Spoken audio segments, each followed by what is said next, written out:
like it was yesterday.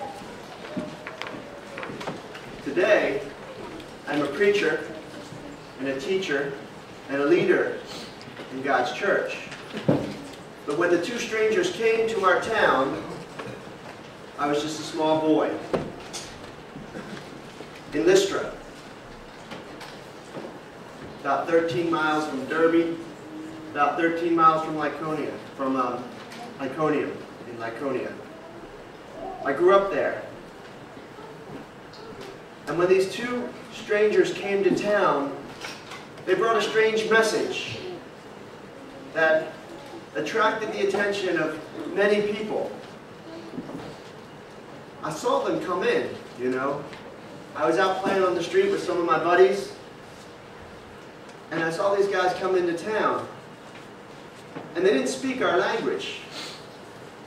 But a day or so later, I saw them out on the streets talking with the translator and explaining everything that they had come to teach.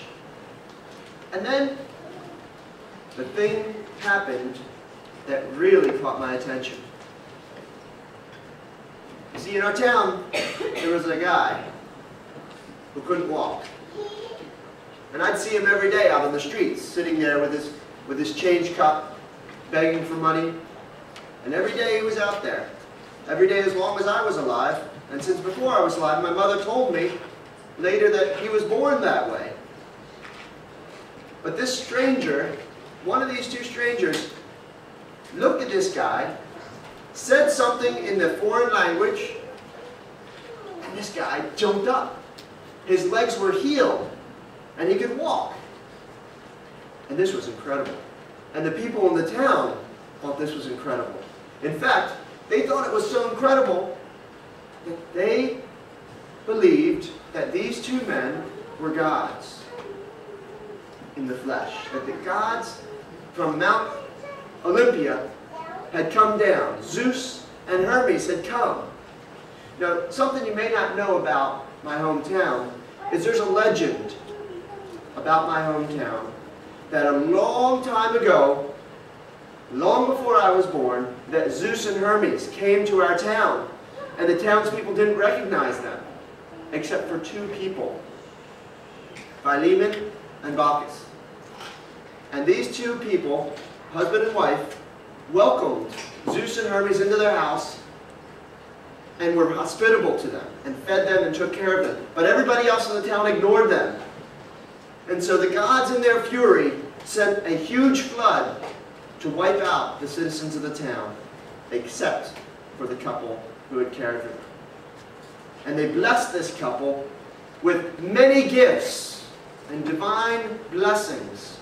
And so the townspeople now, with this on the back of their mind, said, we're not going to make the same mistake our ancestors did. We're going to celebrate the arrival of these gods here on earth. And so they went and they got the priest out of the temple of Zeus. And he was bringing a bull to sacrifice. And I thought, this is amazing. I've got to go tell Mom. And I went and I told Mom, and Grandma was with her, and we all came running. And as they were pulling in the bull, they had the bulls with the reeds around their neck, getting ready to sacrifice them.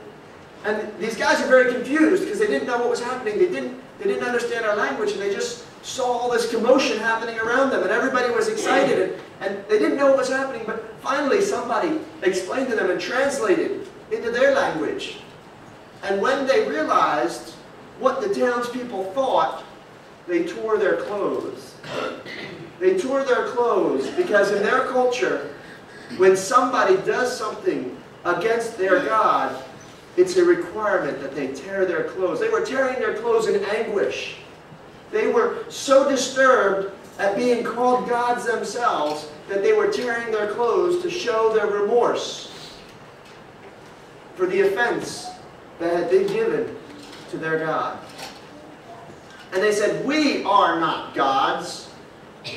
We are people, just like you. The translator explained all this. But the people still wanted to sacrifice. They said, no, we're not gods.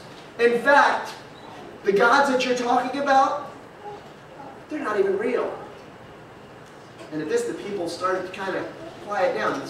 The gods that we worship aren't real. They said, they're not even true. They're not real. They said there's only one God. The God who created the entire world. The God who watches over us. They said, you know Him. He's the one that gives you rain. He's the one that makes your crops grow. He's the one that fills your heart with joy and peace and happiness. There is only one God, and that's why we've come to your town, to tell you about this God. But even with this, the people still say, no, we want to sacrifice to you. We want you to be our gods. I imagine for the two strangers, it must have been very tempting. It must have been very tempting. Anybody here ever have anybody offer to worship you as a god? Me neither. But wouldn't it be tempting? I mean, here's a person, not a person, but a whole town of people who say, we will bring you all the food you want, and anything that your heart desires, we will bring it to you, and we will give it to you. We will worship you as a God. You will sit on your throne all day. Whatever you say will be our command. We will worship you. They had a whole town offering to do this. And they turned it down because they wanted the town to know about the only true God. In fact, it may have even been tempting to them to say, yes, we are gods, or we are who you say we are, but there is an uber God, a superior God, a one and only God, and we as these small gods command you to worship Him. Wouldn't that have been a temptation? Because then the whole town who just said, we will do anything you say, they said, okay, we're gods, don't worship us, worship this God, this one God, this true God. It may have been tempting to do that as well. But as I have come to know that using lies to promote the truth never comes to anything good. And so these men had integrity, and they said, we won't do that. They said, we are not gods. And in fact, the gods that you're talking of are not real, are not powerful, don't even exist. There is only one true God. And they went on to explain about this God and how much this God loves the world. That this God loves the world so much that in fact He did come in the flesh. It's not them. That He came in the flesh. And then He died as a sacrifice, much like the sacrifices that have been brought here today, but a once and for all sacrifice for all people, for all time, everywhere, so that no more sacrifices need be brought. And they explained that this one God who came in the flesh was named Jesus. And that all they need to do is believe in and follow and worship this Jesus. And this one true living God who created everything, who knows everyone, will welcome them into His eternal kingdom, which He calls heaven. And the people were intrigued by this message that the strangers brought. But then some